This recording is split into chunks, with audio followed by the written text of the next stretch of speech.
dasar untuk pembuatan aplikasi iBuPOT ini, yaitu dari per strip 17/PJ garing 2021, yaitu tentang bentuk dan tata cara pembuatan bukti pemotongan melalui aplikasi iBuPOT instansi pemerintah. Untuk menggunakan aplikasi iBuPOT pemerintah ini, Bapak Ibu bisa login menggunakan subunited.pajak.go.id. Oke.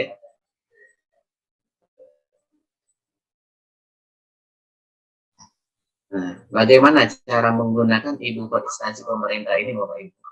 Nah, pertama-tama tadi Bapak Ibu harus login dulu di subunited.pajak.go.id. Nah, Bapak Ibu, sebelum login di subunited.pajak.go.id, pada bulan Desember kemarin, di Desember 2021, kami sudah menerbitkan surat keterangan subunit organisasi, Bapak Ibu. Nah, jadi setiap sekolah ini yang sudah terdaftar 545 sekolah, berarti hampir 97% sekolah sudah terdaftar di subunit dan sudah mendapatkan username dan ID untuk login pajak masing-masing. Oke, bagi Bapak Ibu yang sudah memiliki subunit dan memiliki username dan kata sandinya, bisa Bapak Ibu langsung login di subunited.pajak.go.id. Oke, silakan masukkan ID subunitnya yang ada 19 digit dan masukkan kata sandinya. Masukkan kode keamanan, lalu login.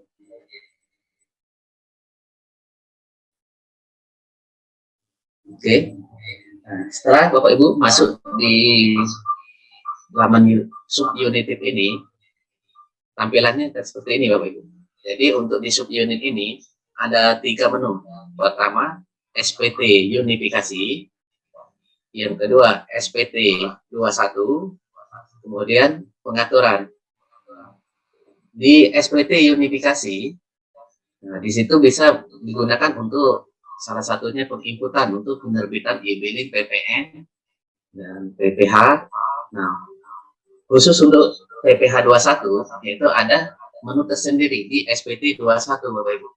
Nah, untuk hari ini kita fokus di SPT 21, Bapak Ibu, untuk menerbitkan formulir 1721 A2. Silakan diklik SPT 21. Kemudian klik daftar BuPOT pasal 21. Ya. Kemudian klik rekam.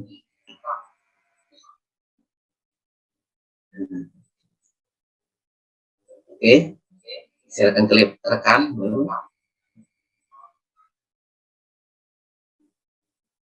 Nah, setelah Bapak Ibu klik rekam, maka akan muncul seperti ini.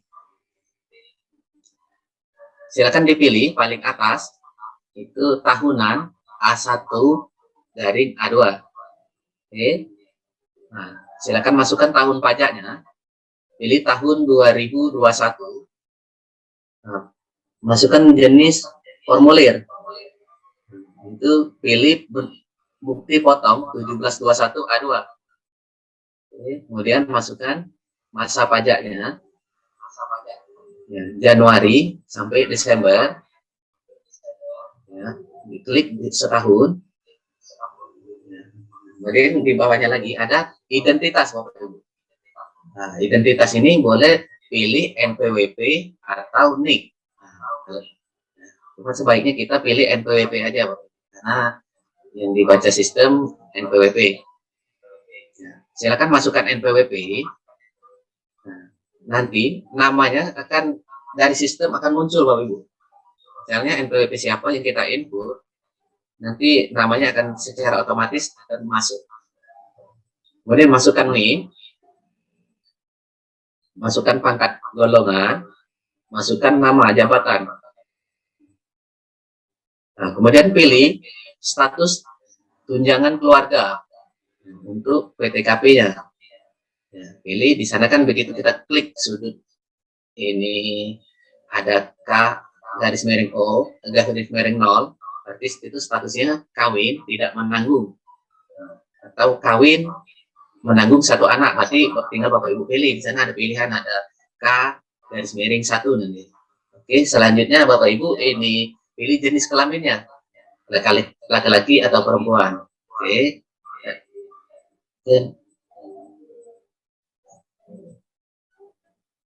Nah, begitu Bapak Ibu masukkan NPWP-nya, sistem akan secara otomatis mencari nama. Nanti setelah kita masukkan NPWP langsung login, memproses secara otomatis nama yang dimiliki oleh NPWP tersebut akan muncul. Nah, oke, Bapak Ibu, setelah semuanya ini terisi, silakan di scroll ke bawah, Bapak Ibu. Scroll ke bawah. Oke. Nah, di sini baru kita mengisi pertama gaji pokok itu di selama setahun, Bapak Ibu. Nah, jadi gaji dari Januari sampai bulan Desember plus gaji 13 dan gaji ke-14.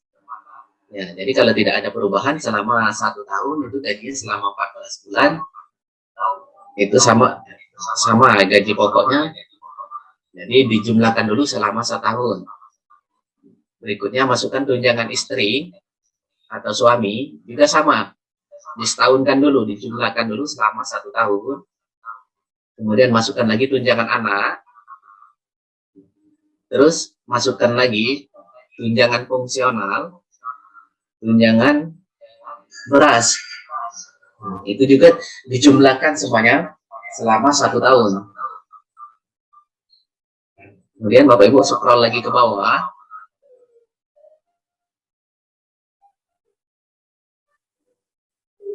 Nah, Bapak Ibu isi di nomor 13. Nah, itu THT, itu ambil dari daftar gaji. Ini apa? IWP kalau di daftar gaji, iuran wajib pajak, iuran wajib pensiun 1% plus 8%. Nah, dijumlahkan 1 tahun. Nah, kemudian di nomor 18, Bapak Ibu juga pilih PTKP-nya ya, sesuai dengan daftar gaji. Jadi begitu diklik ada pilihannya. Sama kayak di atas tadi, K1 atau TK sesuaikan dengan di daftar gaji. Oke. Nah, kemudian yang daftar pegawai ini ada beberapa pilihan yang dipindahkan, pindahan atau baru. Jika ini pegawai yang lama atau bukan pegawai pindahan, ini tidak perlu diisi, Bapak Ibu. Bisa dilewatkan saja.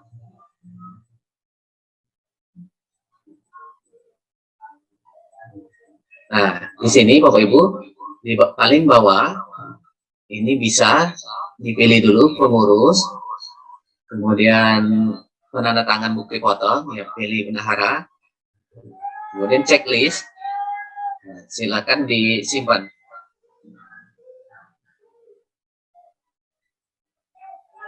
Nah, apabila Bapak Ibu tidak klik simpan, pastikan sampai tulisan suksesnya keluar. Apabila belum keluar tulisan suksesnya, maka yang kita isi tadi atau ada yang belum kita contengin di atas tadi. Jadi kita scroll lagi ke atas, kalau dia belum ada yang belum diisi, biasanya ini apa keluar tanda merah, Bapak Ibu. Jadi dia belum sukses. Kalau sudah tulisan sukses berarti formulir 1721A2 berhasil Bapak Ibu rekam. Nah, setelah Bapak Ibu rekam, maka keluar muncul tulisan seperti ini. Nah, di kata kunci pencarian, ya, pilih tahunnya, pilih tahun 2021. Nah, di pilihan di bawah periode ini, Bapak Ibu pilih tahunan. Bila itu klik pencarian, muncul seperti ini, akan muncul SPT yang Bapak Ibu rekam tadi. Di menu aksi ini ada 3 pilihan. Nah, klik yang gambar mata ini atau lihat. Nah, itu Bapak Ibu klik. Nah, maka akan muncul seperti ini. Inilah formulir 1721 A2 yang Bapak Ibu print. Jadi tidak perlu lagi misalnya dari jauh, dari perairan harus datang ke dinas untuk mengambil formulir 1721. Karena sekarang sudah bisa cetak dan print sendiri di subunit masing-masing. Inilah yang untuk Bapak Ibu laporkan secara online. Oke, dilanjut. Pertanyaan kedua.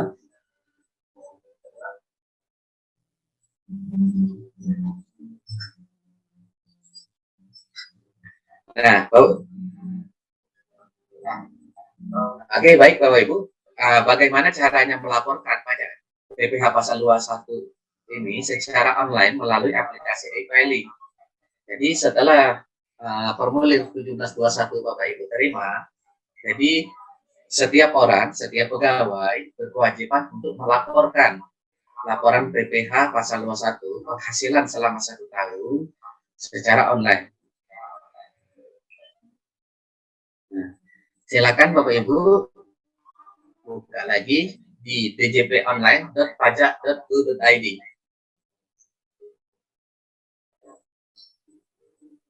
Nah, maka akan tampil seperti ini. Nah, ini Bapak Ibu login menggunakan NPWP pribadi. Jika masih ingat password tahun kemarin, langsung masukkan password tahun kemarin. Jika lupa, bisa klik kata sandi. Jadi Bapak Ibu, jadi tadi pagi banyak sekali request untuk meminta e-pin pribadi. Sebenarnya e-pin itu bisa cukup digunakan 1 kali aja Bapak Ibu. 1 kali, yang penting kita harus ingat password login DJP-nya. Jadi kalau kita sudah ingat password login DJP-nya, tidak perlu lagi menggunakan e-pin-nya. Kecuali kalau lupa sandi, baru kita klik lupa sandi, baru sistem akan meminta lagi e-pin-nya. Jadi e-pin itu cukup 1 kali saja digunakan. Oke, silakan login. Bapak Ibu sudah login, kan muncul menu seperti ini. Oke, silakan pilih lapor.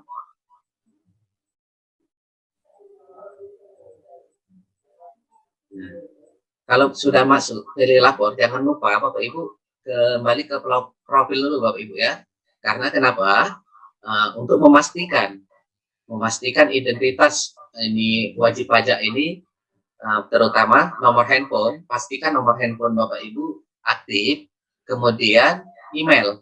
Nah, pastikan email juga, email yang ada di dalam profil DJP Bapak Ibu, email yang aktif dan bisa dibuka. Karena kenapa? Nanti sistem secara otomatis akan mengirim kode verifikasi untuk penyampaian SPT elektroniknya melalui email atau ke nomor handphone yang Bapak Ibu masukkan di profil DJP Bapak Ibu. Oke, silakan klik ubah profil. Ya, silakan ditekan ya Bapak Ibu. Oke, nah, oke, nah, Bapak Ibu akan muncul menu seperti ini. Silakan pilih e-filing.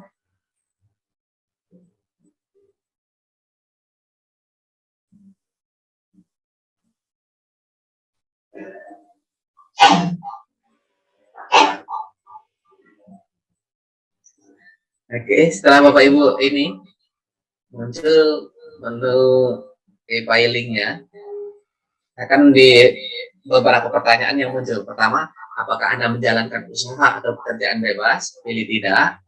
Apakah Anda seorang suami istri yang menjalankan kewajiban perpajakan pisah atau pisah harta? Tidak. Nah, kemudian di pertanyaan ketiga, apakah penghasilan bruto yang Anda peroleh selama setahun kurang dari 60 juta? Nah, ini kembali ke formulir 1721 A2 tadi Bapak Ibu.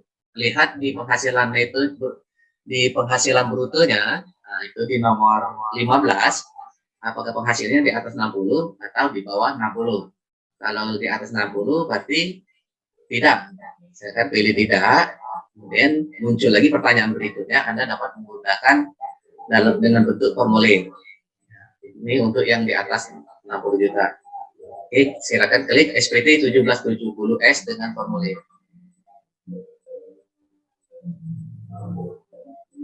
Baik. Nah, setelah Bapak Ibu klik, akan muncul ke bagian A. Nah, di sini penghasilan yang dikenakan PPh final atau yang bersifat final. Misal Bapak Ibu menerima penghasilan di luar gaji. Di luar gaji, misalnya Bapak Ibu menerima honor kegiatan, ini kan termasuk PPh final. Saya Bapak Ibu di tahun 2021 tadi, selama 1 tahun jumlah yang Bapak Ibu terima ini 3 juta. Untuk PPh terutangnya, misalnya ini Bapak Ibu golongan 4, berarti 3 juta dikalikan 15%. Jadi ini PPh terutangnya silakan masukkan di sini. Misalnya PPh-nya 150.000, silakan masukkan 150.000. Dan jangan lupa pilih sumber jenis penghasilannya. Nah, bisa dipilih ini penghasilan yang dikenakan pajak yang bersifat final. Kalau sudah selesai, silakan disimpan. Oke.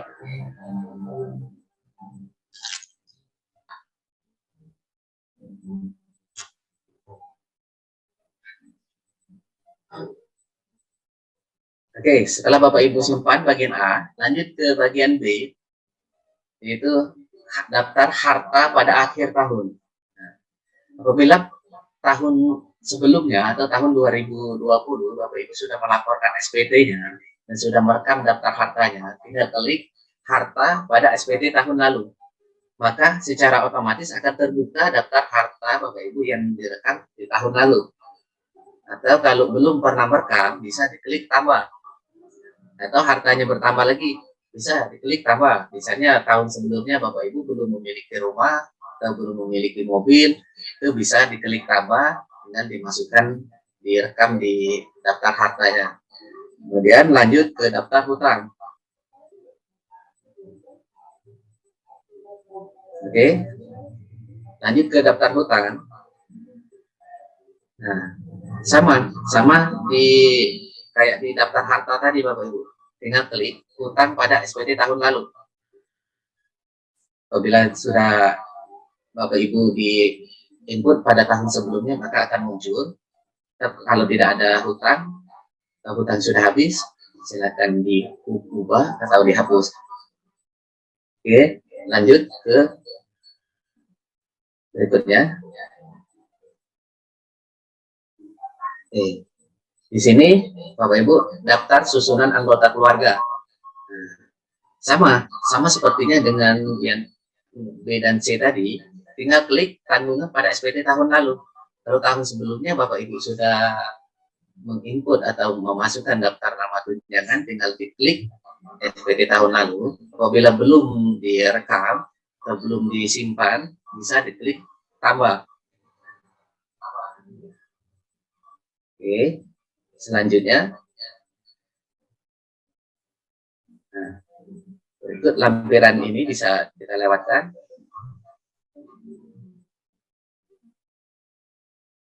Nah, Bapak Ibu, di bagian C, daftar pemotongan atau pemungutan PPh oleh pihak lain dan PPh yang ditanggung oleh pemerintah. Nah, di sini Bapak Ibu klik tambah, pilih tambah dulu. Oke, silakan klik tambah. Nah, setelah Bapak Ibu diklik tambah, muncul menu seperti ini. Ya, silakan diisi jenis pajak, pilih pasal 21, NPWP pemotong atau pemungut, silakan dimasukkan NPWP dinas. Kemudian nama pemotong secara otomatis akan keluar. Kemudian masukkan nomor pemotongan. Nah, nomor pemotongan ini ada di paling atas di formulir 1721 A2 yang Bapak Ibu terima tadi, yang dicetak tadi. Kemudian masukkan tanggal pemotongan. Ya. Nah, kemudian di identitas, Bapak Ibu pilih status. Nah, status sesuai di daftar gajinya, kawin atau tidak kawin. Tinggal misalnya kawin, tinggal kita klik kawin. Oke, bisa dilanjut ke A.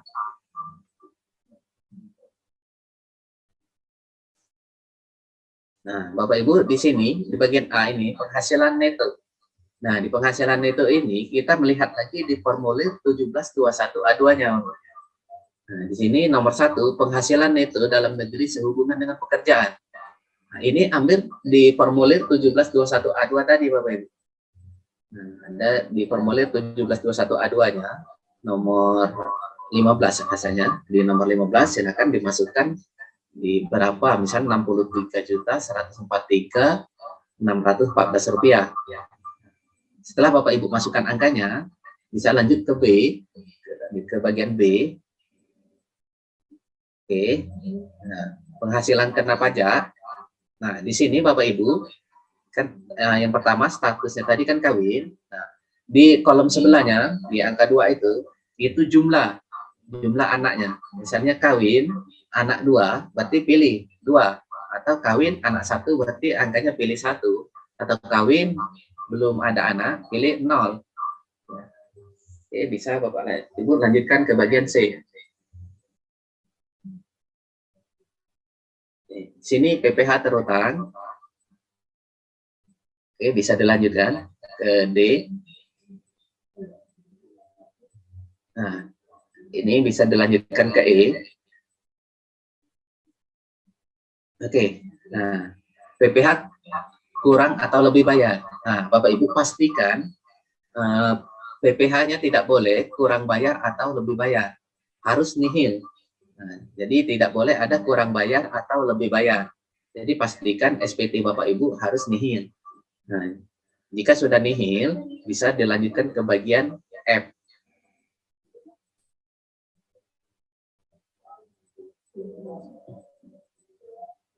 Nah, silakan klik setuju. Nah, silakan baca pernyataannya. Kita klik setuju. Saya klik berikutnya. Oke, nah akan muncul seperti ini Bapak Ibu. Nah, apabila SPT yang Bapak Ibu tadi sudah diisi dengan benar dan lengkap, status sudah nihil, oke, tinggal Bapak Ibu klik yang kode, klik tulisan di sini atau warna oranye-nya, tinggal Bapak Ibu klik di sana. Nah, tadi kenapa kami dari awal memastikan dulu di formulir, di profil Bapak Ibu untuk email dan nomor teleponnya pastikan yang aktif, karena dari sistem secara otomatis akan mengirim. Kalau Bapak Ibu pilih email, secara otomatis kode verifikasi akan dikirim ke email. Apabila Bapak Ibu pilih nomor HP, maka SMS-nya akan masuk ke nomor handphone yang Bapak Ibu masukkan di profil tadi. Jika sudah pilih salah satu, silakan klik OK. Nah, Bapak Ibu, seandainya tadi kita pilih email, maka akan kode verifikasi akan masuk. Silakan dibuka di kontak masuknya, itu ada email dari e-filing berbentuk kode verifikasi. Nah, kode verifikasinya ini Bapak Ibu salin, dan kembali lagi ke DJP-nya. Tinggal Bapak Ibu pindahkan, masukkan kode verifikasinya. Apabila Bapak Ibu sudah mendapatkan kode verifikasinya, silakan klik kirim SPT. Oke, nah ini apabila sudah Bapak Ibu kirim SPT, secara otomatis bukti penerimaan atau bukti laporan Bapak Ibu itu masuk lagi di email Bapak Ibu. Silakan buka lagi emailnya, cek di kontak masuknya, itu ada bukti penerimaan elektroniknya. Yang inilah biasanya kita print, kita sampaikan lagi ke dinas. Nah, untuk tahun-tahun sebelumnya Bapak Ibu nge-print ini dan dikolektifkan, dikirimkan ke dinas.